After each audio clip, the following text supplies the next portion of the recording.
नमस्कार, मितेश बाळकृष्णाजी कराय, संचालक Phoenix career development academy Wardha, bullet चालू घडामोडी या पुस्तकाचे लेखक. आपल्या सर्वांचे स्वागत करतो फिनिक्स अकॅडमी वर्धा या आपल्या यूट्यूब चॅनल आणि फेसबुक पेजच्या लाईव्हवर.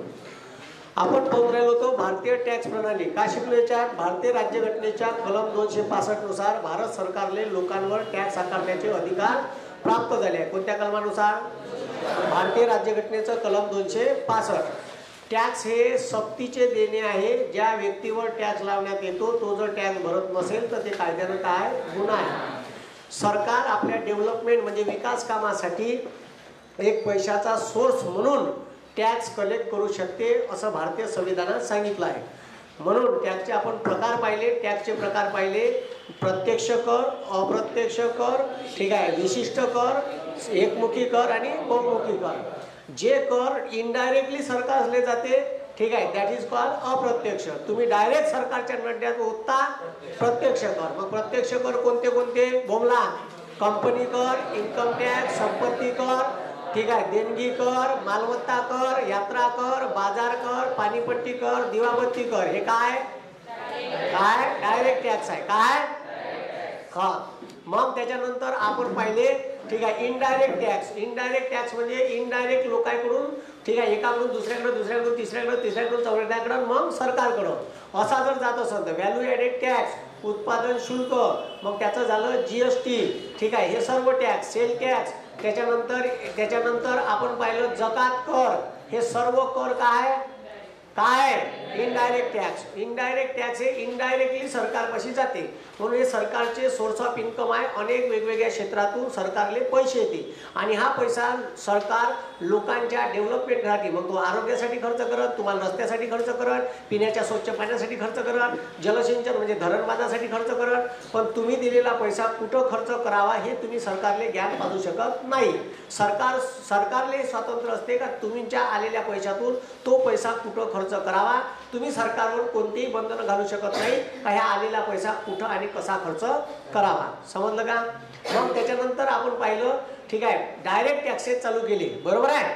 डायरेक्ट टॅक्सेस मध्ये पहिला चालू केला आयकर. बरोबर आहे, पाहिलं ना. पण प्रत्यक्ष करात 3 कर पाहिले: प्रतिगामी कर, ठीक आहे, प्रमाणशील कर आणि प्रगतिशील कर. पाहिलं का? प्रमाणशील कर म्हणजे बोमला, प्रमाणशील कर म्हणजे उत्पन्नाच्या प्रमाणात, उत्पन्नाच्या समप्रमाणात टॅक्स वाढत असेल तर प्रमाणशील. बरोबर आहे. प्रगतिशील कर, उत्पन्न वाढीच्या प्रमाणापेक्षा टॅक्स वाढीचा दर जास्त असेल तर कामनाचं प्रगतिशील कर. आणि उत्पन्न वाढत आहे आणि टॅक्सचा दर कमी होत आहे त्याला म्हणायचं प्रतिगामी कर. पाहिलं का? हा. मग आपण, ठीक आहे, डायरेक्ट टॅक्स पाहिलं. इन्कम टॅक्सचा कायदा. इन्कम टॅक्स हे इंग्रजांना लागू केला. कोणाच्या काळात? लॉर्ड कॅनिंगच्या काळात 1861 इन्कम टॅक्स कायदा केला. त्यानुसार भारताच्या व्यक्तीच्या नेट प्रॉफिटवर इन्कम टॅक्स लागायला लागला. मग भारत सरकारनं त्याच्यात दुरुस्ती केली 1961 आणि तो तेव्हापासून मग भारतात इन्कम टॅक्स ॲक्ट 1961 झाला. आता भारतात कंपन्याच्या नेट प्रॉफिटवर आकारण्यात येते corporation tax, that is called निगम कर, दॅट इज कॉल्ड, ठीक आहे, that is called corporation tax. मग कॉर्पोरेशन टॅक्स परकीय कंपन्यावर 40% होता, ठीक आहे, भारतीय कंपन्यावर 30%, ठीक आहे, पाहिलं ना आपण. हा. आणि मग त्याच्यावर किती टक्के सेस पाहिला? 3%. किती टक्के? 3%. Education cess. सेस म्हणजे अधिभार. सेस म्हणजे का? हा. सेस म्हणजे अधिभार. सेस म्हणजे टॅक्सचाच प्रकार. सेस म्हणजे जास्तीचा tax, that is called cess. मी का म्हणून राहिलो? समजून राहिलं का? सेस म्हणजे का? जास्तीचा टॅक्स. सेस म्हणजे का? जास्तीचा टॅक्स. जास्तीचा जर टॅक्स लावला त्याला म्हणते सेस. मराठीत म्हणते त्याला अधिभार. तुम्हाला इकॉनॉमिक्स मध्ये वारंवार हा शब्द भेटल. कोणता? अधिभार नावाचा. अधिभार म्हणजे सेस. आता लक्ष द्या. अटल बिहारी वाजपेयीने एक योजना चालू केली होती, पंतप्रधान ग्राम सडक योजना. कोणती? प्रधानमंत्री ग्राम सडक योजना. ठीक आहे. मग आता हे जे पंतप्रधान ग्राम सडक योजना चालू केली तर ही योजना का होती? या योजनेचं टार्गेटच होतं का दुर्गम भागातील, लक्ष द्या, दुर्गम भागातील 300-250 लोकवस्तीची गावं आणि सपाट भागातील 600 लोकवस्तीची गावं मुख्य रस्त्याला डांबरी रस्त्याने जोडणी आहे. मग दुर्गम भाग कोणते? गडचिरोली, ठीक आहे, गोंदिया, त्याच्यानंतर नॉर्थ ईस्ट कडले जे राज्य आहे जम्मू काश्मीर हिमाचल प्रदेश हा दुर्गम भाग असं सह्याद्री पर्वतरांग आहे. दुर्गम भागातले 300 लोकवस्तीचे गावं आणि सपाट भूप्रदेशातले 600 लोकवस्तीचे गावं सरळ डांबरी रस्त्यानं जोडायचे होते. कायले मेन रस्त्याले कायच्यासाठी? तर आता हे माझं वावर आहे, या वावरात झाले पांदण आहे. काय पांदण? मले का करा लागे? वावरातले टमाटे तोडले का जमा करा लागे, वावरातून डाल्यानं आणा लागे, डाले डोक्षार इथं आणा लागे, इथून बंडीत टाका लागे, इथं आणा लागे, नाही तर मग डायरेक्ट इथून पुरा गारा तुडवत रोडवर आणा लागे, ते डोक्षार 2-2, 3-3 टाका आणा लागे. आता का केलं? आता इकडे लक्ष द्या, माय हे वावर आहे, इकडे एक दुसरं गाव आहे आणि हेच पांदण समोर गेली, मग बोरड आहे, ठीक आहे, बोरड म्हणजे टेकडीवरून पलीकडे गाव आहे हे मांडवा. कोणतं? लक्ष द्या, इथं आहे मांडवा. काय? मांडवा मेन रस्त्यावर आहे, पण मांडव्यातून अशी पांदण गेली, मग बोरड आला आणि बोर्डाच्या पलीकडे आहे, ठीक आहे, बोर्डाच्या पलीकडे डोरली नावाचं गाव आहे. कोणतं? डोरली. मग आता हे पांदण होती, ह्या पांदणीले भारत सरकारनं काय केलं? ह्या जुन्या ज्या पांदणी आहे, जमीन एक्वायर करतो म्हणलं तर पैसे द्यायला लागत लोकायले. आम्ही जमीन एक्वायर करतो म्हणलं तर जमिनीचे काय द्यायला लागल? पैसे द्यायला लागल. मग एवढे पैसे आणायचे कुठून? स्कीम हे अटल बिहारी वाजपेयी याच्या डोक्यातून आलेली स्कीम आहे. मला आवडलेल्या स्कीमपैकी जबरदस्त स्कीम म्हणजे पंतप्रधान ग्राम सडक योजना. आता जे लोक फटीफुटीत कुणीकडून गाडी टाकते, या गावातून त्या गावात घुसते, ठीक आहे, तिथं माल नाही भेटला मोहाचा, कुठे भेटते रे, ठीक आहे, लगेच पुन्हा गाडी काढली का मोहाचा माल दुसऱ्या गावात पाहिजे, ठीक आहे. तर या मोहाचा माल भेटासाठी जो रस्ता काढला त्याला म्हणते पंतप्रधान ग्राम सडक योजना. तर आता लक्ष द्या, तर माया गावावरून डोरलेले जायचं असन तर ह्या पावसाळ्यात जायचं असन त्या गारात उडवत जा लागे. मग एक पायवाट होती त्या बड्डावरून पायवाट, आणि त्याच्यात जर रात्री बेरात्री आलं तर टार्च घेऊन मागं पास लागे, वाघ गीत डुक्कर येते का, ठीक आहे, कारण जंगली प्राण्याचं, ठीक आहे, भेवर आहे. मग आता सरकारनं काय केलं? सरकारनं हे जे पांदण होती, हे वावर होते, जमीन एक्वायर करायला पैसा द्यायला लागला असता. मग एक का केलं सरकारनं? ठीक आहे, सरकारनं 20 फुटाचा रस्ता काढला. मग पांदणच ऑलरेडी, ठीक आहे, 30 फुटाची होती. बाजूची पान्नीची हे जो रस्ता आहे, पांदण आहे, त्या पान्नीच्या बाजूला नाल्या खोदल्या, इकडे नाली खोदली आणि ह्या नालीचा मलबा टाकला ह्या पान्नी, आणि पांदण दिली बुजून, आणि मोठाल्या एवढ्याल्या नाल्या दोन्ही साईडनं काढल्या पाणी जासाठी, आणि मंदात भरला भर, तिचीच माती घेतली तिथंच टाकली, आणि मग त्याच्यावर मुरम गिरम टाकून खडीकरण केलं. पहिल्या टप्प्यात खडीकरण आणि दुसऱ्या टप्प्यात डांबरीकरण. आता मग हे पैसे एवढ्या मोठ्या बंदे गाव अटॅच करायचे होते एकामेकाले डांबरी रस्त्यानं, पुरे पांदण रस्ते बनवायचे होते. मग एवढा मोठा पैसा तिजोरीवर भारी, सरकार मोठं छत्र. अटल बिहारी वाजपेयीनं काय केलं? अटल बिहारी वाजपेयीनं तेव्हा, ठीक आहे, अटल बिहारी वाजपेयी तेव्हा भारतात जेवढेही लोक पेट्रोल डिझेल घेतात त्याच्यावर लावला सेस. का लावला? सेस, ठीक आहे. आणि अटल बिहारी वाजपेयीने ही योजना चालू केली, ठीक आहे, आपल्या वाढदिवशी 25 डिसेंबर 2001 पंतप्रधान ग्राम सडक योजना. आता लक्ष द्या रे, ठीक आहे, जबरदस्त योजना होती. मग दर लिटर पेट्रोलवर 2 रुपये सेस आकारला. किती रुपये? हा, प्रत्येक लिटर मागं 2 रुपये सेस आकारला म्हणलं. मग आता इकडे लक्ष द्या, मग 1 रुपया सेस, 50 पैसे सेस, ठीक आहे, 50 पैसे सेस आणि त्याच्यानंतर 50 पैसे सेस असं डिवायडेशन केलं. पंतप्रधान ग्राम इकडे लक्ष द्या, मग पंतप्रधान ग्राम सडक योजनेले जाए 1 रुपया. म्हणजे भारतात जेवढे लोक पेट्रोल डिझेल भरते अजूनही ह्या टॅक्स चालू आहे. पंतप्रधान ग्राम सडक योजनेचे रस्ते बनवून ओके बी झाले, ठीक आहे, पण टॅक्स मात्र गव्हर्नमेंटनं, ठीक आहे, 23 वर्ष झाले बंद केला नाही. 23 वर्ष झाले जेवढे बी लोक आता पेट्रोल डिझेल भरते त्याच्यावर सेस चालूच आहे, जास्तीचा टॅक्स. सेस म्हणजे अगावचा. मग आता हे पेट्रोल कुठून येऊन राहिलं? हे पेट्रोल येऊन राहिलं इंडियन ऑइल कॉर्पोरेशन पासून, ठीक आहे, भारत पेट्रोलियम पासून, हिंदुस्तान पेट्रोलियम पासून. मग हे याच्या कंपनी पासून निघालं डिस्ट्रीब्युटर पासून, ठीक आहे, पेट्रोल पंपाचा मालकापाशी आलं का मालक आकारते कोणावर? तुमच्यावर. हे पैसे चालले याच्याकडून कंपनीकडं, आणि कंपनीतून निघालं का सरकार, निघाल्याबरोबरच सरकार पैसे घेऊन घेते, खड्ड्यात घाल, तिकडं मला 2 रुपये दे, तू कोणाला येईक मनात येईक का अंगावर ओतून पेटून घे, ठीक आहे, मला काही सांगू नको, मला 2 रुपये पाहिजे, ठीक आहे. टँकर निघाला, ठीक आहे, टँकर निघाला 1 लाख लिटरचा, तिथून काय 1 लाख लिटर मागं जास्तीचे 2 लाख रुपये माझ्या अकाउंटला टाक. अगाऊ नखरे करायचे नाही. 2 लाख रुपये टॅक्स, डायरेक्ट टॅक्स हप काढून देते. ठीक आहे, काय चार पेट्रोलवर. टँकर निघाला का सरकारनं पैसे घेतले पाहिजे. तू इक नको इकू, माझा विषय संपला. मग ते पेट्रोल भरणाऱ्या लोकांकडून वसूल करते. आणि ज्या लोकांपाशी गाड्या गुड्या आहे, सरकार म्हणते हे चांगले पैशानं संपन्न आहे, यायची शेकू द्या. कारण हेच गाडी चालून राहिले, यायची शेकली पाहिजे. मग यायलेच गाडी चालवायची, यायची शेकली पाहिजे, ते याच्यापासून वसूल करा. तो तर सरकारनं काय केलं, तिजोरीवर ते जे काल किस्सा सांगितला मी रत्नाच्या बापाचा, नारायणचा, ठीक आहे, बाहेरच्या बाहेरून खर्च. ठीक आहे, तर मग ते बाहेरच्या बाहेरूनचा खर्च कसा आटवायचा, तर पंतप्रधान ग्राम सडक योजनेचा खर्च बाहेरून दिला लावून. ठीक आहे, मग 50 पैसे कुठं, तर मग 50 पैसे अटल बिहारी वाजपेयीनं काय केलं होतं, भारतामध्ये मोठा नॅशनल हायवेचा प्रोजेक्ट लॉन्च केला होता. ठीक आहे, नॅशनल हायवे डेव्हलपमेंट ऑथॉरिटी नावाची संस्था 1988 स्थापन केली होती. पण हिचं काम काही एवढं नव्हतं. ही संस्था भारतात नॅशनल हायवे बनवी, पण हिले माहोलमध्ये आणलं अटल बिहारी वाजपेयीनं. आणि अटल बिहारी वाजपेयीनं नॅशनल हायवे डेव्हलपमेंट प्रोग्राम चालू केला. ठीक आहे, 1998.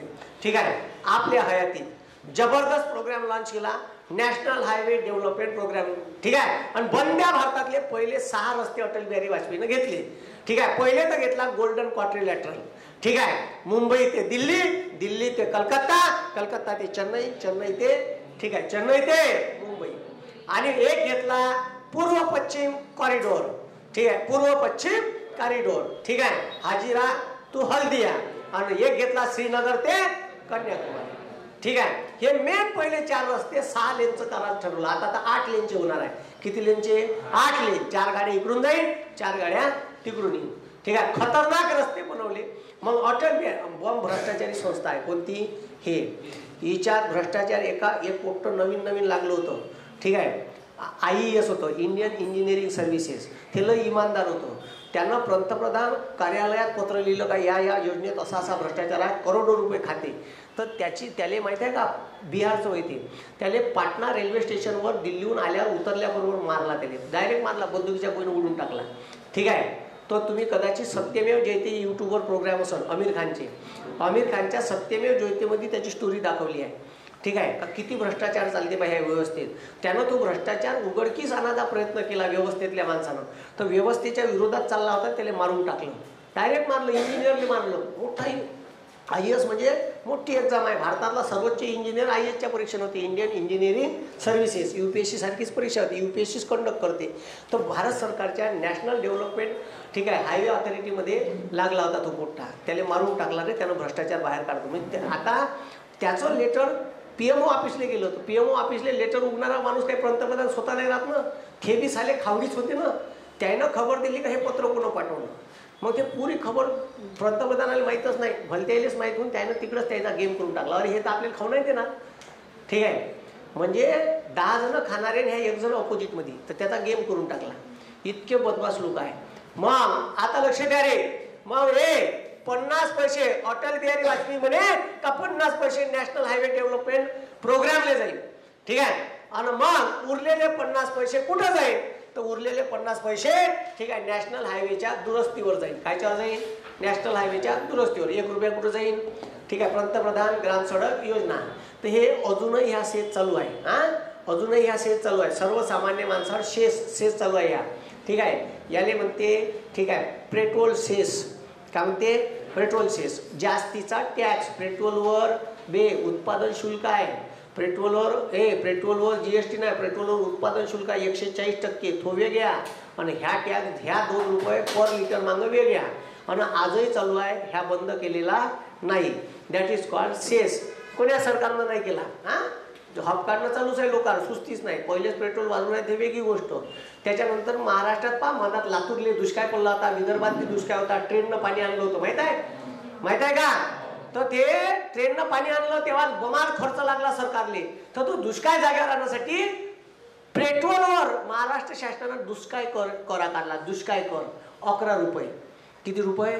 11 रुपये. आतापर्यंत चालू होता. का माहित आता यानं मागं घेतला का नाही घेतला का, अजून बी चालू आहे. 11 रुपये डायरेक्ट 11 रुपये वाढवून दिले होते. कायच्यावर? पेट्रोलवर दुष्काळ कर म्हणून तवा. ठीक आहे, तर हे अशा पद्धतीचे टॅक्स आकारते. That is called cess. Cess समजलं का तुम्हाला? तिजोरीवर भूदंड नाही पडला पाहिजे याच्यासाठी बाहेरच्या बाहेरूनच आपला खर्च भागून टाकायचा. त्याच्यासाठी अगाऊचा टॅक्स आकारते. दॅट इज कॉल्ड मराठीत अधिभार, इंग्लिशमध्ये कॉल्ड ॲज सेस. समजलं का? हां, ठीक आहे. हा एक टॅक्सचा नवीन प्रकार आहे. ठीक आहे. तर हे तुम्हाला आता सांगितलं का एज्युकेशन कर आकारला म्हणलं. कोणत्या कायद्यासाठी? प्राथमिक शिक्षण सक्तीचे व मोफत. तर ते ठीक आहे आपण पाहिलं कॉर्पोरेशन टॅक्सवर तो आकारण्यात येते. इन्कम टॅक्स पाहिलं, मग खर्च कर पाहिला, आणि मग चालू होतं आपलं उत्पादन शुल्क. यालेच म्हणते अबकारी कर, इंग्लिशमध्ये कॉलेज एक्साइज ड्युटी. या देशात उत्पादित होणाऱ्या सर्व मालावर भारत सरकार ठीक आहे या देशात उत्पादित होणाऱ्या सर्व मालावर भारत सरकार ठीक आहे उत्पादन शुल्क आकारू शकते. तर 1976-77 पर्यंत याचं नाव उत्पादन शुल्कच होतं. याला एक्साइज ड्युटी म्हणे. मग याच्यात थोडेफार फेरबदल केले आणि याला नाव दिलं ठीक आहे याला नाव दिलं मॅन्युफॅक्चरिंग व्हॅट. तिथून आली व्हॅटची संकल्पना. का म्हणते? Manufacturing VAT. फक्त शेतमालावर हा कर आकारण्यात येत नाही. त्याचे दोन प्रकार आहेत, केंद्रीय उत्पादन शुल्क आणि राज्य उत्पादन शुल्क. मग हे सेंट्रल एक्साइज ड्युटीले ठीक आहे जीएसटी मध्ये कन्वर्ट कसं केलं? तर आता लक्ष द्या. उत्पादन शुल्क 76-77 याचं नाव झालं उत्पादन शुल्काचं मॅन्युफॅक्चरिंग व्हॅट. ठीक आहे. आणि मॅन्युफॅक्चरिंग व्हॅट ठीक आहे कोणावर लावायचा? जी कंपनी मॅन्युफॅक्चर कराल तिच्याकडून पैसे हक काढून घ्यायचे. मग ते ग्राहक ठीक आहे डिस्ट्रीब्युटर होलसेलर रिटेलर मग ग्राहकाकडून घेईल. तो आकारच बसन. पहिले आपण हक काढून घ्यायचा. एलके ज्या समितीच्या शिफारशीनुसार हे समिती लक्षात ठेवजा. एलके ज्या समितीच्या शिफारशीनुसार पहिल्यांदा व्हॅट शब्द वापरला 1976-77 मॅन व्हॅट. ठीक आहे. मग उत्पादन शुल्काचं काय झालं? मॅन व्हॅट चला फॉर्म मॅन्युफॅक्चरिंग व्हॅट. हे पुस्तकात लय पसारा दिलेला आहे. हे असं इजी डायग्राम असलं पाहिजे. कसं झालं, केव्हा झालं, कोण करायला सांगितलं, संपलं काम. ठीक आहे. अगं पालापाचोळ्या वाचा नाही लागत. मग बस रप्प ओके. ठीक आहे. मग 86-87 मॅन्युफॅक्चरिंग व्हॅट बदलवलं. मॅन्युफॅक्चरिंग व्हॅटचं झालं मॉडिफाईड व्हॅट. त्याच्यात थोडेसे फेरबदल केले, त्याला अपग्रेड केला. त्याच्यात ज्या काही कर आकारताना ठीक आहे ज्या काही गोष्टी त्रुटी येत होत्या त्या त्रुटी दुरुस्त केल्या आणि त्याला केला मॉडिफाईड व्हॅट. का केला? Modified VAT. मग मॉडिफाईड व्हॅटचं रूपांतर 2001 केलं सेंट्रल व्हॅट. सेंट्रलचा व्हॅट होता मग त्याला केलं सेंट्रल व्हॅट. आता जेव्हा काँग्रेसचं सरकार आलं तर पी चिदंबरम ह्या सुद्धा इकॉनॉमिकचा प्रचंड हुशार माणूस होता. ह्या कॅम्ब्रिज युनिव्हर्सिटीचा गोल्ड मेडल 2 गोल्ड मेडल माणूस होते काँग्रेसपाशी. एक मनमोहन सिंग आणि एक पी चिदंबरम. तर पी चिदंबरम मनमोहन सिंग मुख्यमंत्री पंतप्रधान झाले आणि पी चिदंबरमने बनवलं अर्थमंत्री. कोणाले? पी चिदंबरम पाहिलं का तुम्ही? पांढरी धोती. ठीक आहे. तर पी चिदंबरमनं ठीक आहे पी चिदंबरमनं व्हॅट आणण्यासाठी व्हॅट म्हणजे व्हॅल्यू ॲडेड टॅक्स. ठीक आहे. व्हॅल्यू ॲडेड टॅक्स आणायचा आहे. तर ह्या टॅक्समुळे सरळ सेल टॅक्स बिल टॅक्स बंद होणार होते आणि व्हॅल्यू ॲडेड टॅक्समुळे सरळ राज्याचं उत्पन्न कमी होणार होतं. त्याच्यामुळे व्हॅट लागू करण्यासाठी प्रचंड राज्याचा काय होता? विरोध होता. आणि तुम्हाला सांगितलं असं काही विधेयक मांडायचं असलं तर संसदेचं विशेष बहुमत आणि अर्ध्यापेक्षा एक जास्त राज्याचं बहुमत पाहिजे. म्हणून त्या व्हॅटले विरोध झाला.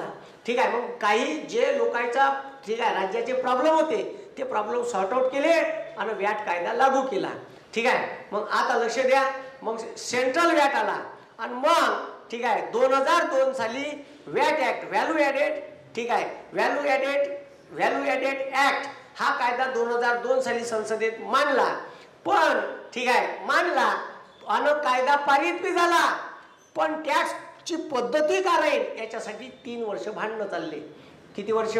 3 वर्ष. कारण राज्याच्या अधिकार क्षेत्रावर गदाई राहिली ती राज्याचे अर्थमंत्री ठीक आहे विरोध करे का हे असं आम्हाला आवडत नाही, हे आमच्या मतानं असं करा.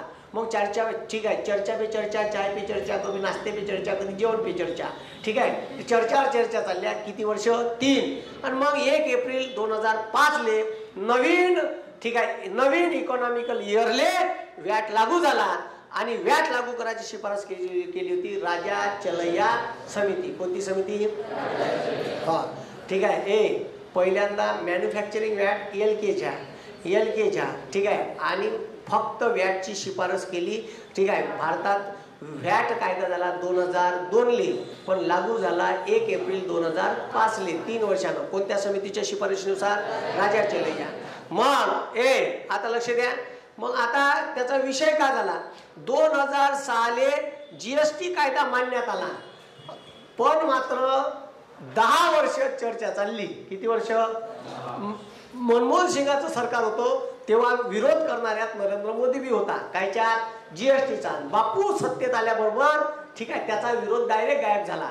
बापून आधारले बी विरोध केला होता. आधार ठीक आहे, आधारले सगळ्यात विरोध करणारा नरेंद्र मोदी. सत्तेत आल्याबरोबर जिथं तिथं आधार ठीक आहे, विमानात चालला आधार ठीक आहे, कुठं चालला आधार, रेशन कार्ड आधार ठीक आहे, बँक आधार. अबे तू तो आधारले विरोध करे ठीक आहे. बायोमेट्रिक आयडेंटिफिकेशन दिली भारतातल्या प्रत्येक माणसाने. हे बायोमेट्रिक आयडेंटिफिकेशन 140 करोड लोकांना भारत सरकार कसं देऊ शकते हे पाहासाठी ठीक आहे, हे पाहासाठी जपानचे काही लोक आले होते. आपण अमेरिकेला दाखवून नव्हतं राहिलं, तर अमेरिकेनं आपले एजंट पाठवले होते.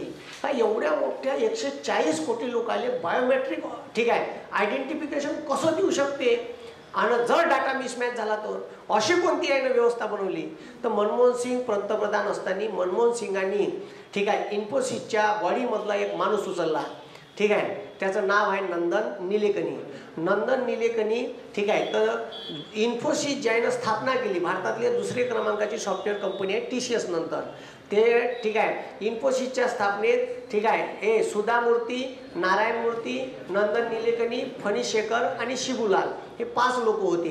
या 5 लोकांपैकी 3 खास होते.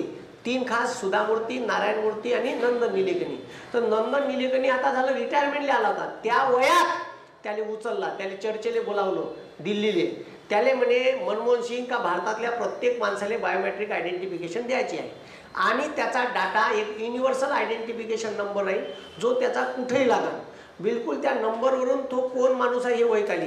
त्याच्यासाठी मग का करता येईल हे तुम्ही पहा. आणि त्याचा डाटा प्रत्येक ठिकाणी लिंक राहील, बँकेले राहील ठीक आहे, पॅन कार्डले राहील. त्याच्यानंतर त्याचा प्रत्येक डाटा हा इवन त्याच्या ठीक आहे इवन त्याच्या मतदानाला राहील आणि त्याचा डाटा ह्या ठीक आहे लायसनला सुद्धा राहील, व्हेकल लायसनला.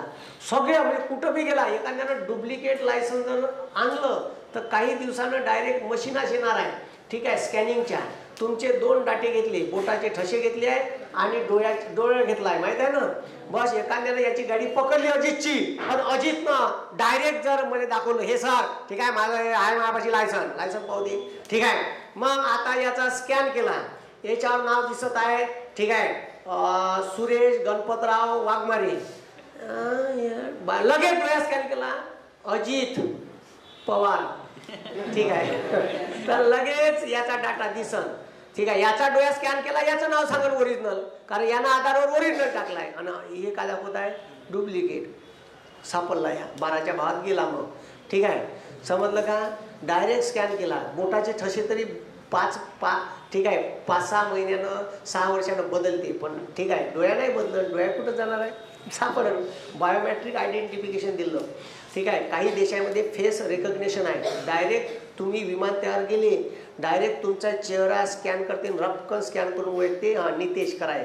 असं फेसबुककडं आहे ठीक आहे, गुगलवाल्याकडं आहे. तुम्ही फोटो टाका फेसबुकवर, असे लगेच नावं येते ट्यू ट्यू ट्यू.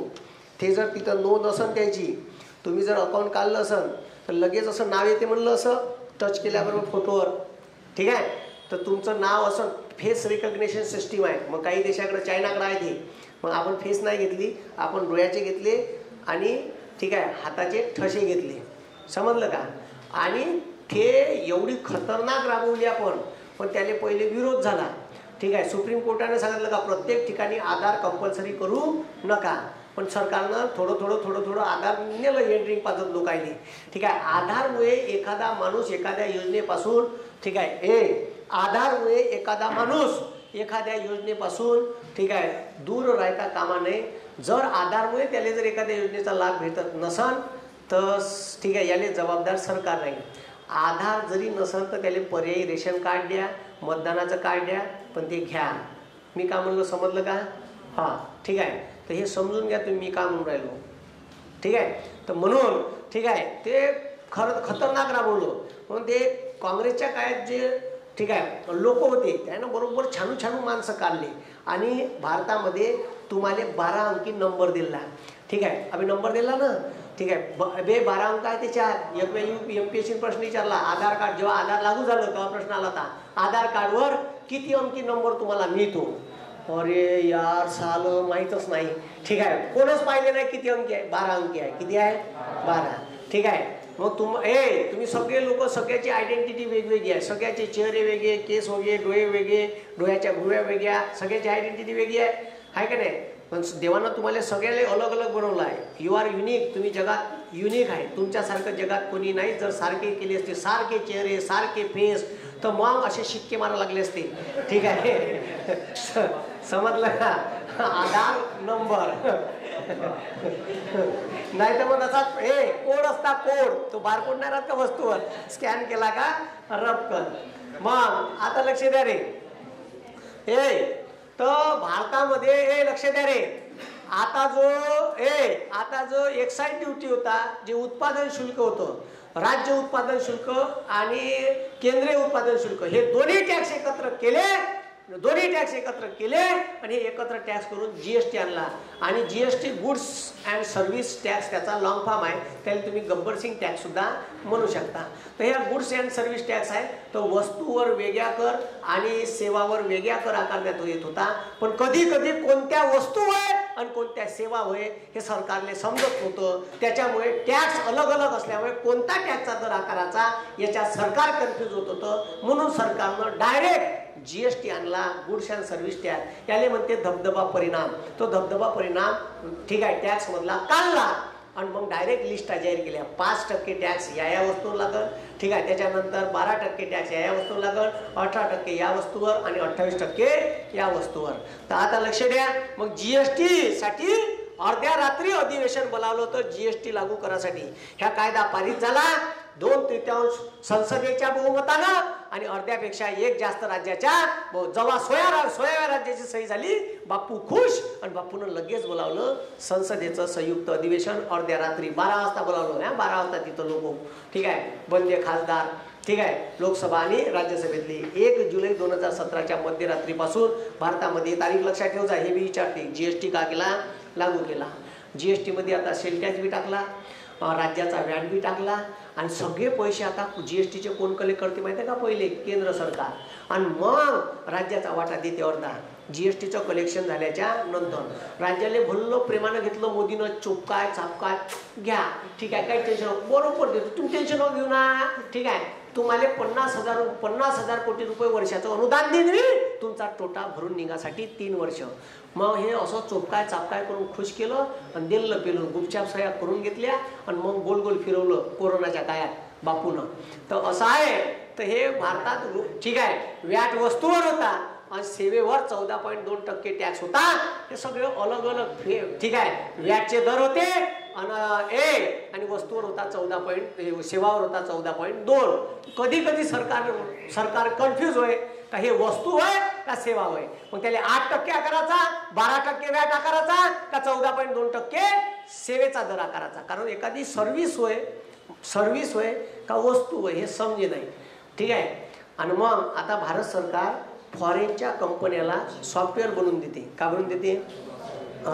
टाटा इलेक्सी नावाची कंपनी स्थापन केली जे आर्टिफिशियल इंटेलिजन्समध्ये काम करते.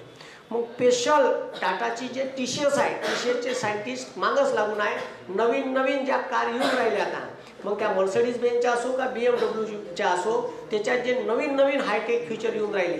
ठीक आहे, काही दिवसानं ड्रायव्हरलेस कार येणार आहे. ते याले जे सॉफ्टवेअर लागते ते सॉफ्टवेअर कोणाला बनवून देते? तर सध्या जगात भारत सॉफ्टवेअरचा काय हब आहे. मग आता हे जे सॉफ्टवेअर आहे हे भारतीय कंपन्या बनवून देतात. फुकट डिंका बनवून साल्या पैसे दे मग कॉन्ट्रॅक्ट होते. ठीक आहे, मग मर्सिडीज बेंजचा कॉन्ट्रॅक्ट होईल TCS सोबत का 20,000 करोड रुपया सॉफ्टवेअर देतो म्हणून. मग बंद TCS टीम लावते सॉफ्टवेअर इंजिनियरची. ठीक आहे, आणि आर्टिफिशियल त्याने जशी त्याची डिमांड आहे त्याच्याप्रमाणे सॉफ्टवेअर बनवून देते. मग भारत सरकार हे सॉफ्टवेअरवर लावते. सॉफ्टवेअर बनवण्याच्या टोटल किमतीवर लागते सर्व्हिस टॅक्स. समजलं का? का काढते? मग मी देऊन राहिलो तुम्हाला एज्युकेशन सर्व्हिस, एज्युकेशन सेवा, शिक्षण सेवा महार आकारते 18%. ह्या पैसा कुठं चालला? सरकारकडं. पण याच्या सूट आहे लोकायले. याच्या सूट आहे लोकायले. तर लक्ष द्या, सूट कोणाले आहे? इकडे लक्ष द्या रे, सूट कोण आली आहे तर इकडे लक्ष द्या. 20 लाखाच्या आत, किती लाखाच्या आत? तुझे जर उत्पन्न 20 लाखाच्या आत आहे तर तू यावर सर्व्हिस टॅक्स लागणार नाही. तुझे उत्पन्न 20 लाखाच्या वर गेलं, ॲन्युअल टर्नओव्हर 20 लाखाच्या वर गेला का मायावर GST हक्कालाच पाहिजे सरकारनं. सर माया टर्नओव्हर 20 लाखाच्या वर गेला पण नाही भरला, नको भरू, नो प्रॉब्लेम. ठीक आहे, 2 वर्ष काही नाही, 3ऱ्या वर्षी GST डिपार्टमेंटचा तुला नोटीस येते आणि 2 वर्षाचा रिकव्हरी पेनल्टी व्याजासहित त्या उरावर राहून हप्प काढते. नाही हप्प काढला तर समन्स येते, नाही समन्सले ऐकला डायरेक्ट पोलीसवाले येते, उचलून घेऊन जाते ED. ठीक आहे, बापूनं केलंच तसं आहे. ठीक आहे, सूटच नाही आहे. आता तू या 2 वर्ष काहीच नाही, तुनं टॅक्स भरला नाही, टॅक्स लपवला का तुले घाललाच पाहिजे त्यानं. ठीक आहे, मग आता लक्ष द्या. पण एखाद्याचं आता हे कसं दिसते, ते सरळ आहे, पॅन कार्डवर सरळ दिसते, परमनंट अकाउंट नंबर. ठीक आहे, मग आता ठीक आहे, आता इकडे लक्ष द्या रे, आपलं फिनिक्स अकॅडमी वर्धा. ठीक आहे, आपलं चॅनल आहे, मग माझ्या बँकचा अकाउंट त्याच्यावर लिंक आहे. मग तुम्ही ऑनलाईन पॅकेज घेतलं का सरळ पैसे त्याच्यावर येऊन राहिले, ते सरळ ट्रान्झॅक्शन. नित्या साल्या घे मग पैसे येत जाते. ठीक आहे, मग पैसे येत जाते, येऊन राहिले, मी भरलाच नाही, त्या दाखवलंच नाही. मग आता काही लोक काय करते माहित आहे का, मग इथं काय करते, अकाउंट नंबर ठीक आहे 19 लाख पेमेंट झालं, ऍडमिशन झालं 19 लाखाच्या का बायकोचा नंबर टाकते, बायकोचा. ठीक आहे, अकाउंट नंबर देते. अबे पण साल्या बायकोचाही टाकला चोरा, तर हे कंपनी तुझ्या नावानं आहे ना. ठीक आहे, कोणाच्या नावानं आहे, तू या. ठीक आहे, बायकोच्या अकाउंटवर गेलेले पैसे ते बी चेक करून न दे का त्याच्यानंतरचे ॲडमिशन कुठं आहे, ते पैसे कुठं आहे, तो तर सापडलीच आहे. तर ते तुझ्या उरावर जेव्हा ते काही बयान नाही आहे, ते तुझ्यापेक्षा जास्त ते लोकायले कायदे काढून सांगणार लोक आहे, ते तुझ्या उरावर पैसे बी वसूल करते. मग गुपचाप का कर, गुपचाप एकच अकाउंट नंबर होते, गुपचाप GST भर, अगाऊन नखरे करायचे नाही. तर आपण कोणाच्या बापाला भेद करून नाही, हे बंदे भरतो. ठीक आहे, डायरेक्ट उरावर लाद देऊन गाडीवाल्या जास्त आवाज करायचा नाही, GST भरला आहे, नखरे पाहिजे नाही. ठीक आहे, तवाच एवढं डेअरिंग न बोलता येते, नाही तर बोलता येत नाही, नाही तर उद्या माझ्या घरात ED. ठीक आहे, तर आपण फुल टॅक्स भरतो. ठीक आहे, आपण शेतीचे उत्पन्न सुद्धा शो केलं आहे, त्याच्यामुळे आपल्याला काही डर नाही. ठीक आहे, म्हणून एवढं डेअरिंग न करून बोलता येते, चाल नखरे करायचं नाही, साले चोप. ठीक आहे, कोणी आले ED वाले, हे घे चूप दरवाजा वापस. ठीक आहे, तर हे आपल्याला दाखवता येते. मग 20 ठीक आहे 20 लाख. ठीक आहे, मग वस्तूसाठी वेगळी आहे आणि सेवेसाठी 20 लाखाची तरतूद आहे. किती लाखाची? 20 लाखाच्या आतमध्ये जर तुमचं टर्नओव्हर झालं, म्हणजे माझ्या क्लासेस आहे पण ऑनलाईन क्लासेस नसते चालले, पण 20 लाखाचं टर्नओव्हर आज झालं असतं तर मग मला GST भरायचं काम नाही. पण 20 लाखाच्या वर गेलं तर भराच लागते. मग आणि तू नाही भरलं काही होत नाही. तुझ्या अकाउंटवर एवढं लक्ष नसेल तर मग सरकार, आणि एवढे बरेचसे लोक नाही भरत, पण ते वारंवार दिसून राहिलं ट्रान्झॅक्शन 30 लाख 35 लाख 50 लाख, तर 2 वर्षानं तुला येते नोटीस. ठीक आहे, तुम्ही वावर इका ना, वावर इका आणि वावराचे पैसे ठेवा बरं वर्षभराच्या वर. 1 वर्ष. ठीक आहे, 1 वर्ष ठेवा बँकेत तसेच. पहिल्या वर्षी काहीच नाही आहे, दुसऱ्या वर्षी रक्कम नोटीस येते ED. ठीक आहे, इन्कम टॅक्स डिपार्टमेंटचा, याच्यावर टॅक्स पडल, एवढे पैसे जमा आहे तुमचे 20 लाख रुपये अकाउंटले, का करायचं? ठीक आहे, मग त्याला सांगा लागते वावर घेतलं, दुसरं वावर घेणार आहे मी. ठीक आहे, नाही ते पैसे लगेच कामी लावा लागते, अकाउंटवर ठेवता येत नाही, तर मग इन्कम टॅक्स भरावा लागते त्याचा. ठीक आहे, म्हणून ते तवाच पैसे चाली सुट्टी लावून टाकायची. ठीक आहे, मग आता हे लक्ष द्या रे, कराबाबतच्या महत्त्वपूर्ण समित्या आहे ज्याच्यावर परीक्षेत प्रश्न येते. लक्ष द्या, कराबाबतच्या महत्त्वपूर्ण समित्या. आता लक्ष द्या रे, वांचू समिती. कोणती समिती? वांचू समिती 1971 नेमली होती. 2000 खूप या प्रश्न आले आहे, जोड्या लावा, अंक ढमक पाहून घे जा. वांचू समिती 1971 प्रत्यक्ष कर व काया पैशाचा अंदाज घेण्यासाठी. काय म्हटलं? प्रत्यक्ष कर व काया पैशाचा अंदाज घेण्यासाठी कोणती समिती? वांचू समिती. केव्हा नेमली होती? 71. राज्य समिती कृषी कर, कृषी मालावर कर आकारायला पाहिजे नाही आकारायला पाहिजे यासाठी नेमली होती राज्य समिती. केव्हा 1972. कोणती समिती? राज एग्रीकल्चर पर राज रहेगा, एग्रीकल्चर पर क्या रहेगा? राज रहेगा. तो कृषी कर आकारण्यासाठी राज समिती नेमली होती. एलकेजा समिती कशा संबंधित होती? उत्पादन शुल्क, ठीक आहे, मॉडिफाईड व्हॅट, ठीक आहे, अप्रत्यक्ष कर होता तो. का होता? अप्रत्यक्ष कर. मग ठीक आहे, मॅन्युफॅक्चरिंग व्हॅट कोण लावला? एलकेजा समितीनं. मग रेखी समिती अप्रत्यक्ष करावरच होती, रेखी समिती. राजा चलया समिती 1991 खाऊजा धोरण लागू केल्याच्या नंतर भारतामध्ये इनडायरेक्ट टॅक्स प्रणालीत काही बदल करायला पाहिजे का यासाठी नेमली होती राजा चलया समिती. ठीक आहे. आणि यानं सांगितलं होतं व्हॅट. का सांगितलं होतं? व्हॅटची संकल्पना सांगणारा माणूस राजा चलया. अप्रत्यक्ष कर सुधारणा समिती होती, यालेच म्हणते, ठीक आहे, व्हॅट. मग चोक्सी समिती डायरेक्ट टॅक्सशी संबंधित होती. कोणती? चोक्सी समिती डायरेक्ट टॅक्स, कॉर्पोरेशन टॅक्स, त्याच्यानंतर इन्कम टॅक्स याशी संबंधित होती चोक्सी समिती. विजय केळकर समिती 2002 साली नेमली. कोणती? विजय केळकर. ठीक आहे. तर हे विजय केळकर हे अर्थतज्ञ होता.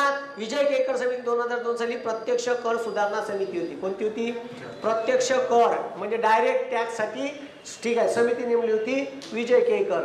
राजमंदार समिती केंद्र राज्य कर सुधारणा समिती. कोणती? राजमंदार. आता पुन्हा एक रेग्युलर प्रश्न येते, केंद्र राज्य, ठीक आहे, केंद्र राज्य संबंध सुधारण्यासाठी कोणती समिती, ठीक आहे, कोणती समिती शासनानं नेमली होती? ठीक आहे, केंद्र राज्य संबंध सुधारण्यासाठी. मग त्याच्यावर खूप या प्रश्न आलाय, तो परीक्षेत आलाय, पाहून घे जा. ठीक आहे. कोणती? सरकारी आयोग. बरोबर आहे. सरकारी आयोग नेमला होता केंद्र राज्य संबंध कसे सुधारता येईल, केंद्र राज्य संबंध अधिक दृढ व्हावे, चांगले व्हावे यासाठी. राज्यघटनेत 3 भाग आहेत. केंद्र राज्याचे अर्थविषयक संबंध, केंद्र राज्याचे कायदेविषयक संबंध, केंद्र राज्याचे प्रशासकीय संबंध. 3 प्रोव्हिजन आहे. ठीक आहे. मग त्या महत्वाच्या प्रोव्हिजन आहे. मग राजमंदार सगळे दिलं आहे संविधानात हे देवी दिलं का एका राज्यातून दुसऱ्या राज्यात नदी गेली तर कोण किती पाणी अडवायचं, आणि जर पाण्यासाठी भांडणं लागले तर एक कमिटी नेमून त्या कमिटीले म्हणायचं लवाद. का म्हणायचं? लवाद. ठीक आहे. मग तुम्ही जर भारताचा भूगोल वाचाल किंवा इतिहास वाचाल तर तुम्हाला भेटल कृष्णा जलविवाद लवाद, नर्मदा जलविवाद लवाद म्हणजे ज्या राज्यातून नदी गेली त्याच्या मध्यस्थीनं नेमलेलं न्यायाधीशाचं पॅनल, दॅट इज कॉल्ड लवाद. राज्यघटनेच्या कलम 263 मध्ये आंतरराज्य जलविवाद लवादाबाबतच्या शिफारशी दिल्या आहेत. ठीक आहे. 262 का 263 मध्ये दिलेल्या आहे, ते पाहून घ्या. ठीक आहे. मग राजमंदार समिती केंद्र राज्य कर सुधारणा समिती. डॉक्टर पार्थ शांती शोम समिती कर प्रशासन सुधारणा समिती. राजमंदार समिती आहे केंद्र राज्य कर सुधारणा, आणि डॉक्टर पार्थ सारथी शोम कर प्रशासन सुधारणा समिती. ह्या सगळ्या समित्या लक्षात ठेवा. आता ठीक आहे, हे लक्ष द्या. आता विजय केळकर समिती 2002 ची का म्हणते? इन्कम टॅक्सचे दर वाढवावे म्हणते. आणि शिफारस का केली पहा विजय केळकर? इन्कम टॅक्सचे दर वाढवावे, कंपनी कराचे दर कमी करावे. कॉर्पोरेशन टॅक्सचे 30% होता भारतीय कंपन्याले आणि परकीय कंपन्याला किती होता? 40. मग ती इन्कम टॅक्स वाढवावा आणि कॉर्पोरेशन टॅक्सचे दर का करावे? कमी करावे. ठीक आहे. आता लक्ष द्या. त्याच्यानंतर तो म्हणते मॅट मिनिमम अल्टरनेटिव्ह टॅक्स रद्द करण्यात यावा. आता मॅट का होय?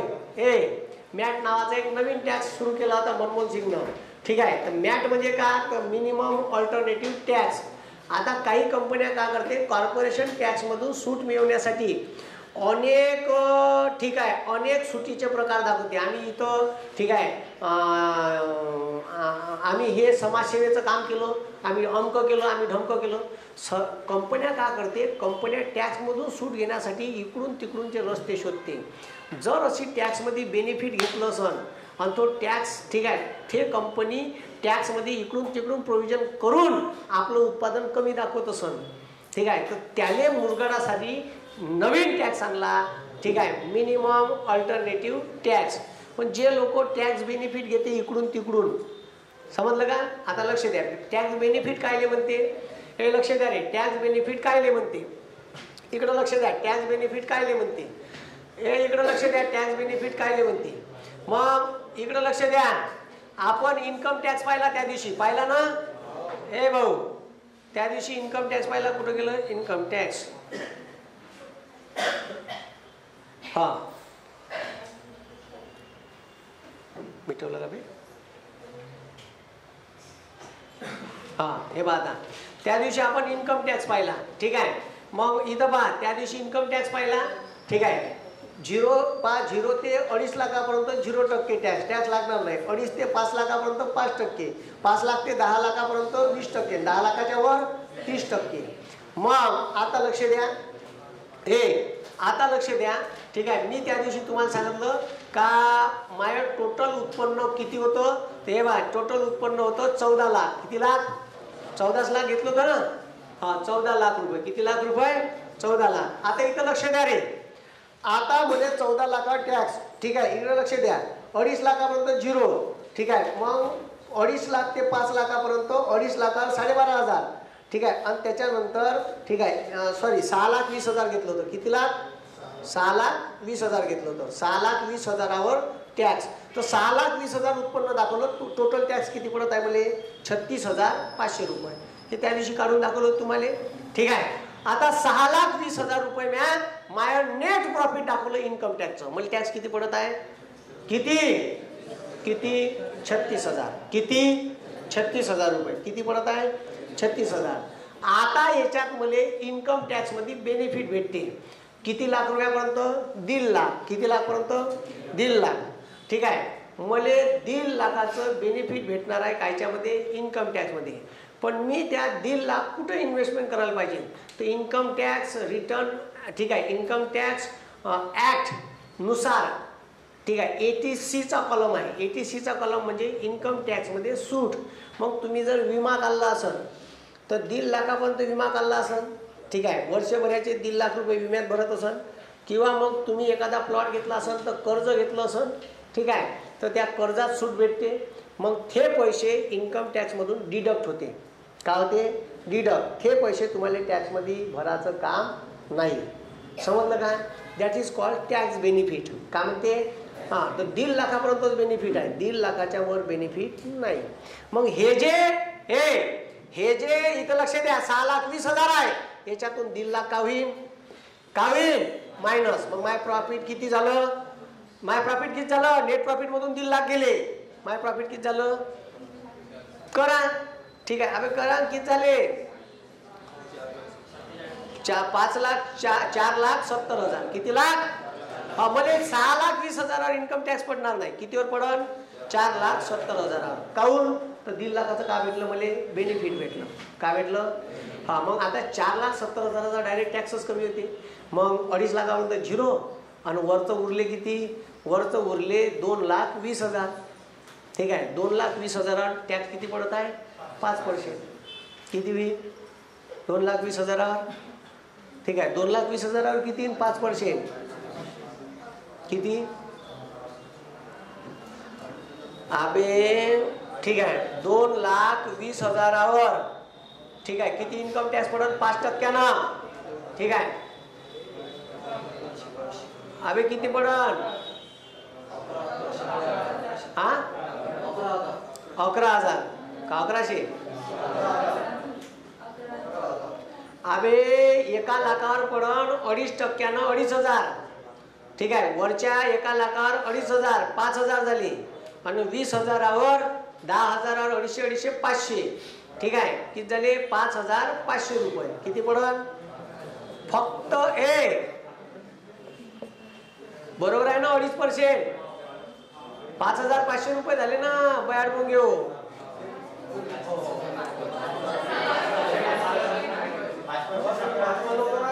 हा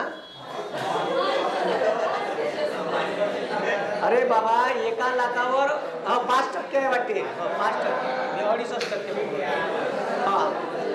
तर 5,000 झाले. 5% 1 लाखावर 10,000. आणि 20,000वर किती? 500, 500, 1,000. बरोबर आहे ना? ठीक आहे. 5% म्हणजे 500 10,000वर. आणि वरच्या 10,000वर 500, 1,000. म्हणजे किती झाले टोटल? हा 11,000 रुपये. किती हजार रुपये? आता पहा आता पहा 1.5 लाखाचं, इकडे लक्ष द्या, इकडे पहा, 1.5 लाखाचं बेनिफिट भेटल्याबरोबर 1.5 लाखाचं बेनिफिट, जर मी 1.5 लाखाचं बेनिफिट नसतं भरा लागलं, नसतं दाखवलं, मला इन्कम टॅक्स किती पडला असता? 36,500. पण मी 1.5 लाखाचं बेनिफिट भेटल्याबरोबर मला टॅक्स किती भरा लागला? 11,000. इतका फरक पडते. तुम्हाला समजलं का? ह्या गेम समजला का? याने म्हणते टॅक्स बेनिफिट. तर अशा कंपन्या काय करते? टॅक्स बेनिफिट घेते, उत्पन्न कमी दिसलं पाहिजे म्हणून. मग त्याले जर गुंडाळायचं आहे पुन्हा, तर त्याले गुंडाळ्यासाठी आणला. ठीक आहे, नवीन टॅक्स मॅट. ठीक आहे, मिनिमम अल्टरनेटिव्ह टॅक्स. मग मिनिमम अल्टरनेटिव्ह, तुम्हाला परीक्षेत प्रश्न विचारा, मिनिमम अल्टरनेटिव्ह टॅक्स कोणावर आकारण्यात येते? तर मिनिमम अल्टरनेटिव्ह टॅक्स आकारण्यात येते कोणावर? तर ह्या आकारण्यात येते कॉर्पोरेशन टॅक्सवर. हा, हे लक्षात ठेवजा. कशावर आकारण्यात येते? हा, पहा, तुमच्या याच्यात दिला असन, आहे का? अबे तुमच्या याच्यात दिला असन, दिसला का? अबे बयाडो, दिसला का? हा, ठीक आहे. मग आता लक्ष द्या. तर या का म्हणते विजय केळकर? हे विजय केळकर का म्हणते? इन्कम टॅक्सचे दर का करावे? वाढवावे. कंपनी कर का करावे? आता लक्ष द्या. मॅन्युफॅक्चरिंग वॅट, मिनिमम अल्टरनेटिव्ह दर का करा? रद्द करा. मला वाटते यानं पैसे घेतले होते का कंपन्याकडून? ठीक आहे, तो का म्हणते इन्कम टॅक्स वाढवावे. इन्कम टॅक्स कोण भरते? मध्यमवर्गीय माणसावर पडते इन्कम टॅक्स. ठीक आहे, मध्यमवर्गीय माणसावर, ठीक आहे, इन्कम टॅक्स पडते. पण कंपनी कर ह्या मोठ्या कंपन्या भरते. मग मला याच्यावर वाटते त्यानं पैसे घेतले होते का बापून? कारण तो म्हणते डायरेक्ट याचे कंपनी कर का करावे? कंपनी कराचे दर कमी करावे. आणि त्या जर एखाद्या कंपनीने सूट घेतली, त्याच्यावर कोणता टॅक्स आकारते? मॅट. तो म्हणते मॅट का करा? रद्द करा. म्हणजे हे कंपनीच्या बाजूचे सोल्युशन दिले यानं. व्यक्तीच्या उरावर लादाचे सोल्युशन नाही दिले. ते मर तू एंड्रिंग पिऊ, नाही तू नट डीपी चोक, तुम्ही नाही एंड्रिंग पिलं तर. ठीक आहे, तर हे मला डाऊट वाटलं याच्यावर. ठीक आहे, तर असं आहे. मग आता मॅट, ठीक आहे, लक्ष द्या रे, मॅट 96-97 लागू केला होता. ठीक आहे, अटल बिहारी वाजपेयीच्या काळात. ठीक आहे, मग आता त्याच्यात लक्ष द्या. त्याच्यात तुम्हाला पुस्तकात दिलेलं आहे, ते उद्या वाचा. नाही समजलं तर मला विचारजा, मी सांगेन तो टॅक्स कसा आकारते. ठीक आहे, वाचून ये जा.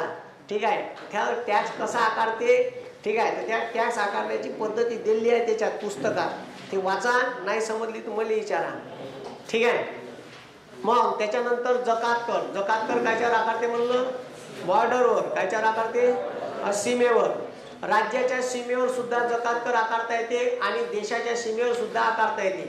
समजलं का? मग राज्याच्या सीमेवर जकात कर कसा आकारण्यात येते? ठीक आहे, राज्याच्या सीमेवर कसा? तर तुमची गाडी जर गुजरातला गेली किंवा एमपीत गेली, तर तुमच्या प्रवासी गाडीवर सुद्धा टॅक्स आकारते. माहिती आहे का तुम्हाला? ठीक आहे, त्याले परमिट म्हणते. परमिट, राज्याचं परमिट पाहिजे. माहिती आहे तुम्हाला? हा, तो जकात करच होय एक प्रकारचा. कोणता कर होय? जकात कर. मग कस्टम ड्युटी म्हणते आले. लक्ष द्या रे. आता लक्ष द्या. जकात कर, जकात कर, कस्टम ड्युटीचं जे काही प्रॉफिट येते 99% भारत सरकारले जकात कर कुठून होते? हा, मी तुम्हाला पहिले सांगितलं का सर्वात जास्त टॅक्स कशावर आकारण्यात येते? कस्टम ड्युटीचा आयात केलेल्या वस्तूवर. भारतातून निर्यात होणाऱ्या वस्तूवर जकात कर, ठीक आहे, लावल्या जात नाही. काऊन? तर जास्तीत जास्त वस्तू भारतातून का झाल्या पाहिजे? निर्यात. आणि आपल्याला परकीय चलन भेटलं पाहिजे. हा त्याच्या मागचा का असते? उद्देश. म्हणजे आपण जास्तीत जास्त वस्तू भारतातून विकल्या पाहिजे आणि बाहेरच्या देशातला पैसा आपल्या देशात आला पाहिजे. हा त्याच्या मागचा काय? उद्देश. आणि आपण विकू तेव्हा श्रीमंत होऊ. आपल्या देशातलं जे काही आहे माल तो विक्री करू आणि मग आपण व्यापार करून का कमवू? पैसे. हा त्याच्या मागचा उद्देश आहे. म्हणून आयात कर हा आयात कर हा, ठीक आहे, नेहमीच जास्त असतो आणि निर्यात कर फार कमी आकारण्यात येतो. हे समजलं का तुम्हाला? हे समजलं का? हा, मग विक्री कर, सेल टॅक्स. का म्हटलं? विक्री कर. विक्री कर म्हणजे सेल टॅक्स. आता लक्ष द्या. ठीक आहे, सेल टॅक्स कोणावर आकारण्यात येते? केंद्रीय विक्री कर. ठीक आहे, आता त्याच्यानंतर राज्य विक्री कर. आता इथं लक्ष द्या. ह्या टॅक्स पहिले राज्यालाच भेटे. कोणाला भेटे? राज्यालाच भेटत होता. आता इथं तुम्ही STI लागतं ना, STI, सेल टॅक्स इन्स्पेक्टर, याच्यावरती एक मोठा अधिकारी असते. ठीक आहे, त्याला म्हणते ACST, assistant commissioner of sale tax. तर तुम्ही जे ST आहे, आता हे सगळेच मर्ज झालं कायच्यात, GST पार मर्ज करून टाकलं. डायरेक्ट सेल टॅक्स डिपार्टमेंटला नावच दिलं GST डिपार्टमेंट. का नाव दिलं? GST department, goods and service tax department. मग तुम्ही ठीक आहे, तुम्ही जरी ठीक आहे STI म्हणून लागले, का म्हणून लागले? STI म्हणून लागले तर शेवटी का होणार आहे? तर तुम्ही GST मध्येच काम करणार आहे. मग केंद्रीय विक्री कर, आता लक्ष द्या रे. आता केंद्रीय विक्री कर आकारते कोण? तर केंद्रीय विक्री कर आकारे केंद्र, वसूल करे केंद्र आणि पैसे प्राप्त कोणाला होय? राज्याने. पहा रेट कोण ठरवे? केंद्र. वसूल कोण करे? केंद्र. आणि पैसे कोणाला प्राप्त होईल? मग ते राज्याने. म्हणजे तो ठरवे का 10% रेट राहील, 10% माझ्याकडे जमा करा. ओय माझे पैसे झाल्या घेऊन जाणार, तेच तर होय. ठीक आहे, तो ठरवे, तोच वसूल करे. ठीक आहे, आणि प्राप्त कोणाला होय? राज्याने. कोणाला होय? राज्याने. मग राज्य विक्री कर, आता लक्ष द्या. ठीक आहे, मग सर पण प्राप्त कोणाला होती? एका राज्यातून दुसऱ्या राज्यात माल विक्री केला का, ज्या राज्यातून माल विक्री झाला दुसऱ्या राज्यात, तर केंद्रीय विक्री कर ठीक आहे या राज्याला प्राप्त होईल. कोण्या राज्याले?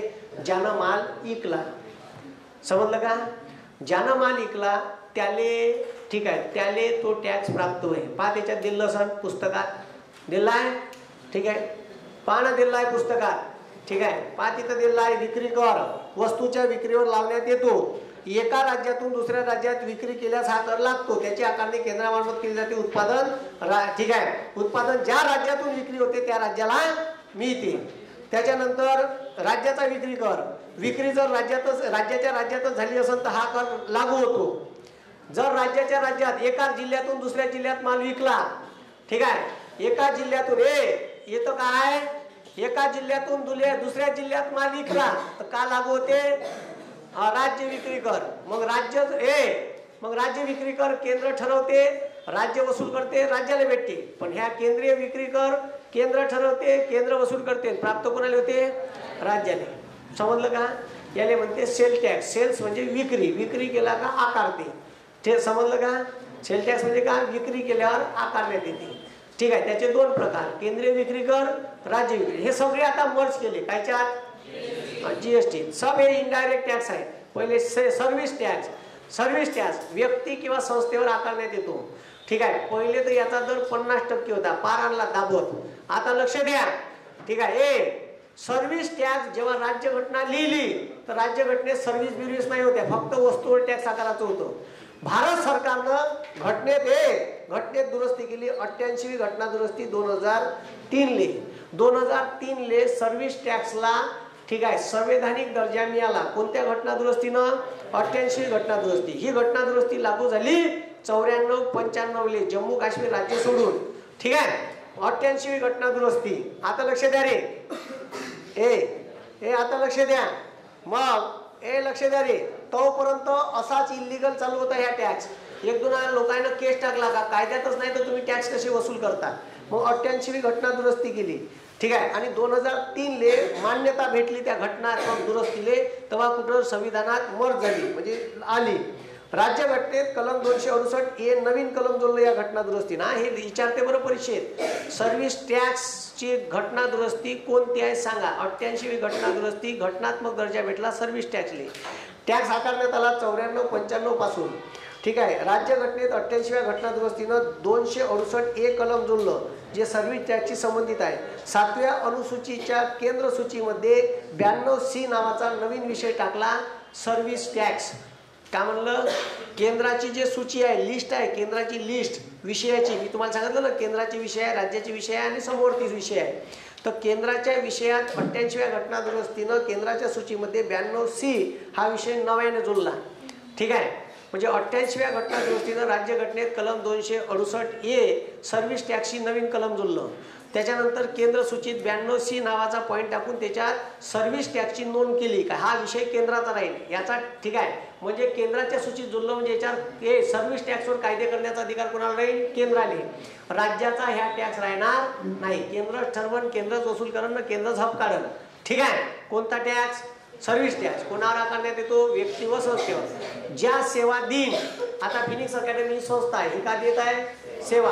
का देत आहे सेवा. मग एज्युकेशन सेवा, डॉक्टर आहे, डॉक्टरचं उत्पन्न वाढलं त्याच्यावर बी ठीक आहे, त्याच्यावर बी हक्क काढते टॅक्स.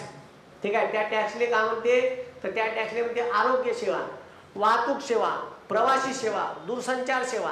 ह्या अशा अलग अलग सेवा सरकार आकारत असते. ठीक आहे, मग सरकार लोक देत असते आणि लोकांना दिल्या का त्याच्यावर टॅक्स आकारते. ठीक आहे, टॅक्स आकारते. सरकार एवढं बदमाश आहे, सरकार एवढं बदमाश आहे का सरकारनं प्रत्येक गोष्टीवर का लावला आहे GST, प्रत्येक गोष्टीवर. ठीक आहे, सरकारी कामावर सुद्धा GST आहे. म्हणजे सरकारचं जर टेंडर निघालं, रस्ते बनवायचं टेंडर निघालं 10 लाखाचा रस्ता, त्याच्यावर GST आहे 18%. म्हणजे 10 लाखाचं काम आहे, 1,80,000 कोणाला चालले गव्हर्नमेंटले चालले. अबे गव्हर्नमेंटले चालले का म्हणून GST म्हणून. गव्हर्नमेंटच्या कामावर बी GST आहे, त्याला बी सूट नाही. ठीक आहे, तर असं आहे. तर जमन का हे मग सर्व्हिस टॅक्स कोण आकारे, सर्व्हिस टॅक्स कोण आकारे. आता सर्व्हिस टॅक्स काय टाकला GST टाकला, नाव झालं गुड्स अँड सर्व्हिस टॅक्स. पहिले अलग राहत होता. आकारते कोण केंद्र सरकार, वसूल कोण करते केंद्र व राज्य. पैसे कोणाला प्राप्त होते केंद्र व राज्याले. 94-95 जेव्हा लागू केला तेव्हा 5% होता. 2017-18 होता 14.2 आणि मग 17 हा टॅक्स टाकला GST. मग डायरेक्ट त्याचे 5 फेज आहे आता. ठीक आहे, तर आता लक्ष द्या. भारतामध्ये टोटल 119 सेवा दिल्या जाते. किती सेवा, आरोग्य सेवा, दूरसंचार सेवा, एज्युकेशन सेवा, ठीक आहे, वाहतूक सेवा, प्रवासी सेवा, या सर्व सेवा आहे. या सेवावर 19 प्रकारच्या सेवा आहे. त्याच्यातल्या 17 प्रकारच्या सेवा टॅक्स फ्री आहे. 17 प्रकारच्या सेवा काय टॅक्स फ्री आहे, ज्याच्यावर टॅक्स लागत नाही. ठीक आहे, 17 प्रकारच्या सेवेवर टॅक्स लागत नाही, त्याला सूट दिली आहे. आणि ठीक आहे, 102 सेवा ज्या आहे त्या सेवा GST का केल्या मर्ज केल्या, का केल्या मर्ज केल्या. ठीक आहे, तो असं काम आहे. आता हे जेव्हा 14.2% टॅक्स होता ना सर्व्हिस टॅक्स, त्याच्यावर 5% कृषी कल्याण कर आकारे. कृषी कल्याण कर, शेतकऱ्याच्या कल्याणासाठी कर. ठीक आहे, 0.5% आणि 0.5% स्वच्छ भारत अभियानासाठी कर. बुड्याचा चष्मा स्वच्छ भारत. ठीक आहे, गाडीवाला आया तू कचरा निकाल, गाडीवाला आया तू कचरा निकाल, त्याच्यासाठी. मग आता लक्ष द्या, तो टॅक्स किती झाला मग 14.2 न 1 किती 15.2% सर्व्हिस टॅक्स होता. वाढवत नेला आणि आता ह्या डायरेक्ट टॅक्स कायच्यात केला मर्ज, कायच्यात GST. मग GSTचे 4 दर आहे, 5%, 12%, 18%, 28%. समजलं का. मग वेगवेगळ्या सेवा. मग तुला गाडी मोठी घ्यायची आहे तर मोठा टॅक्स, चांगली महागाची घ्यायची आहे 28%, कमी महागाची 18%. ठीक आहे, असं वेगवेगळे दर आहे. तर हे जमन अजय जमन का उद्या पाहू आपण GSTचा प्रवास.